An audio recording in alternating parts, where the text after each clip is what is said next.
কিশোরগঞ্জে ভৈরবের বাজারের নামকরণ নিয়ে দুই গ্রামবাসীর মধ্যে চলমান সংঘর্ষে এখন পর্যন্ত 2 জন নিহত ও 50 জন আহত হওয়ার খবর পাওয়া গেছে।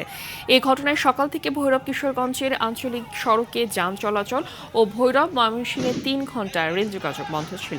পরে সড়কে যান চলাচল স্বাভাবিক হলেও ট্রেন চলাচল স্বাভাবিক হয় 7 ঘন্টা পর। পুলিশ মোতায়েনে সংঘর্ষ নিয়ন্ত্রণে থাকলেও পরিস্থিতি এখনো থমথমে।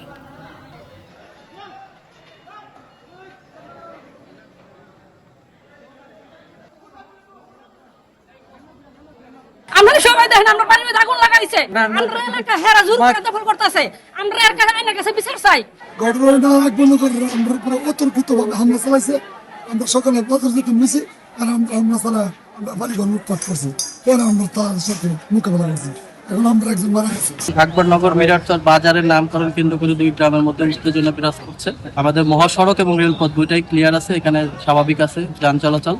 শুধু গ্রামের মধ্যে একটু উত্তেজনা বিরাজ করছে। আমাদের অতিরিক্ত ফোর্স আসছে জেলা থেকে, আসা মাত্রই আমরা একটা অ্যাকশন করব এবং তাদেরকে ভালোভাবে বুঝিয়ে চেষ্টা করব বিতাড়িত করার জন্য। যদি না হয় আমরা বল প্রয়োগ করে সম্পূর্ণ এলাকা ত্রুটিমুক্ত করব।